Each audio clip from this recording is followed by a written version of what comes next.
Welcome to our continued delving into Mareh Yaakov, and we have a special dedication this week. Today is, first of all, we are learning for Refuah Shlema Hero for Yaakov Tevel ben Leah, Jacob Goldschmidt, who is a dear friend who is unwell.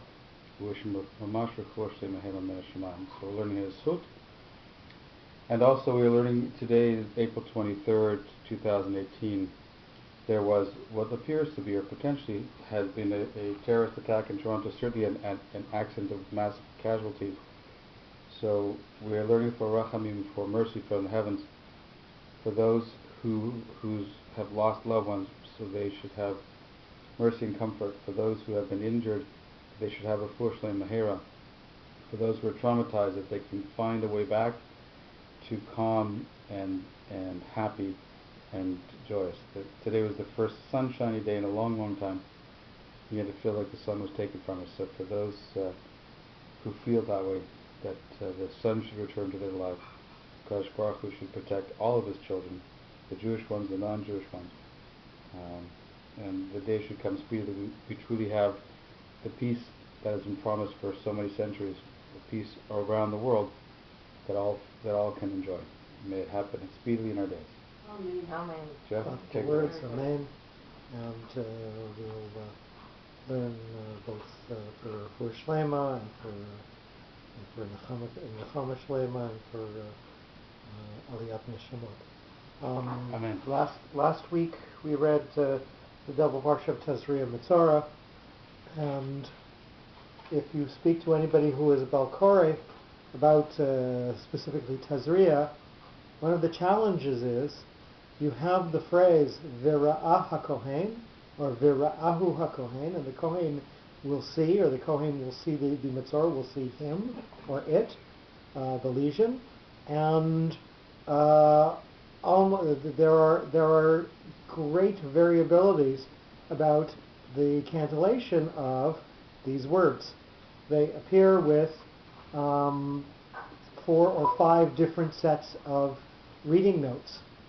So the question becomes, given that we are using this parish to ascribe meaning to every different combination of reading notes, what's going on? Why does the Kohen, seeing either the person who is the Mitzorah or seeing the actual lesion of Tzara'at on somebody's body or someone's clothes or someone's house, why does that require a different response?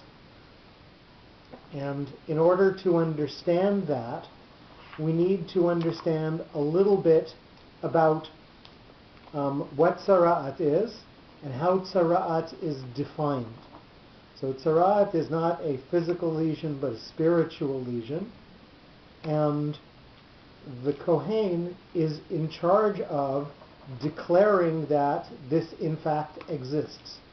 So for instance, if you see something in the walls of your house, you don't come to the Kohen and say, I see tzara'at. You say, Ke nega nirali babayit. It looks like a blemish that's in my house. Why? Because once you've said that that's what it is, you've defined the reality and the Kohen can't come in and check anymore. So you leave it as something that is indefinite, and then the Kohen declares whether it is tzara'at or not. And then at the very end of the process, how does the Kohen purify the Mitzorah?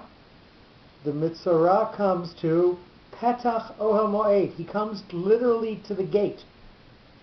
And the Kohen reaches through the gate with the blood from the sacrifice and puts it onto the Mitzorah before the Mitzorah can come in. So the Kohen is in charge of this process from the beginning until the end, and he is the one who is determining whether the affliction is there, and he is the one who calls when it is finished. So we have sometimes simple exposition. The Ra'ahu HaKohen, and the Kohen sees Merchat Tifcha, that the Kohen is going to see the lesion. The visualization, the recognition that it's there, is going to lead into the Kohen defining the situation.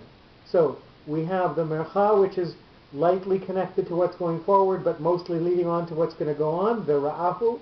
And HaKohen, the Kohen is the one who is going to close the scenario and say that, yes, that is in fact what's going on. Sometimes in making the determination, the Kohen is going to be the one on whose shoulders the entire decision rests. So, Vira'ah HaKohen, Munach Revi'i. There's going to be a situation from before, and the Kohen seeing it is going to make a new status for the person. And the Kohen is going to stand alone with the responsibility of declaring that this is going on. So, Munach Revi'i. The Kohen standing alone is going to be the judge here as to whether this is a tzarat situation. Often, we will see that the Kohen is trying to decide if the thing has come or gone yet. So he's going to examine it, and we get Vira'ah HaKohen, Munach Katon, or the Zakek Katon. We have the Kohen again standing alone in decision on this, and he can decide either way. This is or this isn't. We also have situations where the Kohen will happen upon the situation and will happen to see that the situation has changed. That, in fact, something that would have continued to have been thought to be tzarat is no longer there. And that times we'll get Munach Zarka, Munach Segol.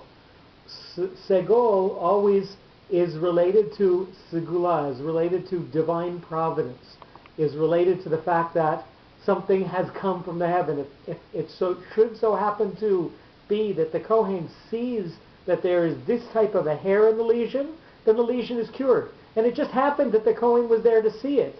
That's an act of Segula. That's an act of something came from heaven. And finally, I didn't write it out, but we've got a Kadma Biazla as well. We have sometimes Vira'ah HaKohen, and the Kohen is going to see. The Kohen seeing is going to again be one of those surprises, one of those things that stands out, and that's why we get notes that come on top of the word that emphasize the event.